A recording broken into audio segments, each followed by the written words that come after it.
नमस्कार। आज हम इतिहास की किताबों से कोई लिस्ट नहीं पढ़ने वाले। नहीं, आज हम एक किस्सा सुनेंगे।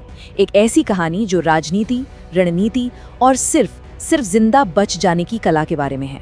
ये कहानी है वाकाटक राजवंश की। एक ऐसा नाम जो इतिहास में सिर्फ दर्ज नहीं हुआ बल्कि एक मिसाल बन गया। तो सबसे बड़ा सवाल यही है, जरा सोचिए, अगर कोई दो सुपर पावर्स के बीच में फंस जाए तो क्या होगा। वाकाटक राजवंश की कहानी इसी मुश्किल सवाल का जवाब है। वे सिर्फ राजा नहीं थे, वो तो उस दौर की पॉलिटिकल शतरंज के ग्रैंड मास्टर थे। तो चलिए थोड़ा समय में पीछे चलते हैं, उस दौर में जब एक बहुत बड़ा साम्राज्य, सातवाहन साम्राज्य, ढह गया। और जब भी कोई बड़ी ताकत गिरती है तो एक पावर वैक्यूम, मतलब एक खाली मैदान बन जाता है। और ये खाली मैदान नई ताकतों के लिए एक जबरदस्त मौका होता है। और इस मैदान में उतरे हमारे तीन मेन प्लेयर्स। एक तरफ थे उस समय के सुपर पावर यानी ताकतवर गुप्त, दूसरी तरफ थे मध्य भारत के बेहद खूंखार नल शासक, और इन दोनों के ठीक बीच में सैंडविच की तरफ फंसे हुए थे महत्वाकांक्षी वाकाटक। अब देखिए, जब नए खिलाड़ी मैदान में आते हैं तो टक्कर तो होनी ही है ना। और पहली और सबसे बड़ी परीक्षा आई गुप्त साम्राज्य की तरफ से।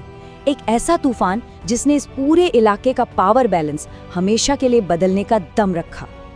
लेकिन सवाल ये है कि हमें ये सब पता कैसे चला। इसका सबूत मिलता है हमें एक पत्थर से। जी हाँ, प्रयाग प्रशस्ति शिलालेख से। ये वो सबूत है जो बताता है कि ये तीनों राजवंश सिर्फ पड़ोसी नहीं थे, बल्कि एक ही वक्त में एक दूसरे के कड़े कॉम्पिटिटर भी थे।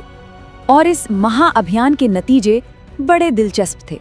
जैसा कि इस टेबल में साफ दिखता है, जब समुद्रगुप्त की सेनाएं आगे बढ़ीं तो वाकाटक राजा महेंद्र सेन हार तो गए, लेकिन उन्होंने समझदारी दिखाई। उन्होंने गुप्तों की सुपीरियरिटी मान ली। वहीं दूसरी ओर नल राजा व्याघ्रराज ने सीधी टक्कर ली, और इसकी कीमत उन्हें अपनी जान देकर चुकानी पड़ी। तो एक ही कैंपेन ने सब कुछ बदल दिया। एक नया पावर स्ट्रक्चर बन गया था। वाकाटकों ने झुककर अपना वजूद बचा लिया, जबकि नल राजवंश को बहुत भारी नुकसान उठाना पड़ा। ये राजनीति का एक क्रूर लेकिन सच्चा सबक था। तो सवाल ये है कि वाकाटकों ने इस मुश्किल सिचुएशन को संभाला कैसे।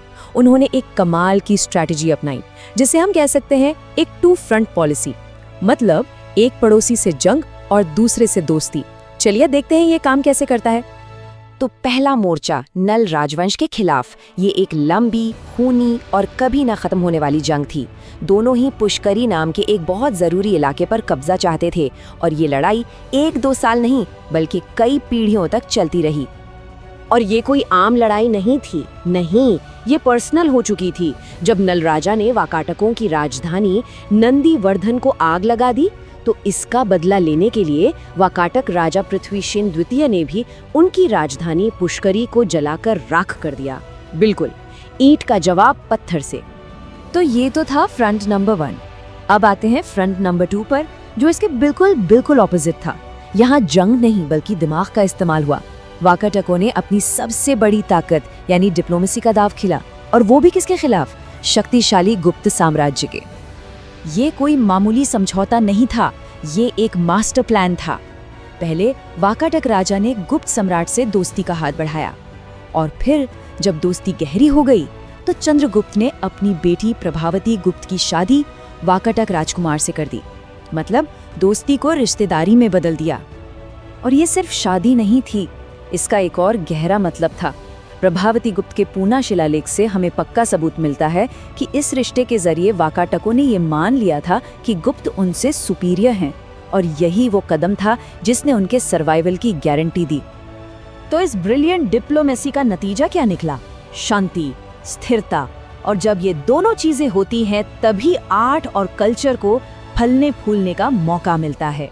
वाकाटकों ने न सिर्फ अपना राज बचाया बल्कि अपने इतिहास के सबसे सुनहरे दौर यानी गोल्डन एज की नींव भी रखी।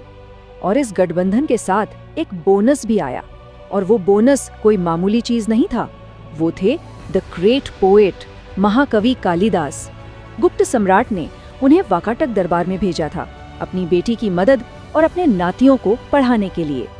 और यहीं इसी वाकाटक साम्राज्य की जमीन पर कालिदास ने अपना वो अमर महाकाव्य लिखा जिसे हम सब मेघदूतम के नाम से जानते हैं। सोचिए, एक कविता जिसने न सिर्फ सरगुजा के इलाके को स्वर्ग का द्वार बना दिया, बल्कि वाकाटकों को भी इतिहास में हमेशा के लिए अमर कर दिया। इस शांति और सुरक्षा की नींव पर एक के बाद एक वाकाटक राजाओं ने कमाल का काम किया। प्रवर सेन द्वितीय के राज में कल्चर अपने चरम पर पहुंचा। नरेंद्र सेन ने नलों को पीछे धकेला, पृथ्वी सेन द्वितीय ने परिवार की खोई हुई इज्जत वापस दिलाई, और आखिर में हरिसेन के समय में साम्राज्य इतना फैला जितना पहले कभी नहीं फैला था, जिसका सबूत हमें अजंता की गुफाओं में मिलता है। लेकिन जैसा कहते हैं ना, वक्त हमेशा एक जैसा नहीं रहता। हर सुनहरे दौर का अंत भी होता है, और वाकाटक भी इससे बच नहीं सके। चलिए देखते हैं कि ये महान राजवंश आखिरकार इतिहास के पन्नों में गुम कैसे हो गया। उनके आखिरी महान राजा हरिसेन के बाद साम्राज्य बिखरने लगा। घर की लड़ाइयाँ और बाहर से नई ताकतों का दबाव, इन सब ने मिलकर उन्हें कमजोर कर दिया और धीरे धीरे वाकाटक इतिहास में विलीन हो गए। उनकी शानदार राजधानियां वक्त की धूल में कहीं खो गईं। तो आखिर में सोचने वाली बात यह है कि वाकाटकों की असली विरासत क्या है?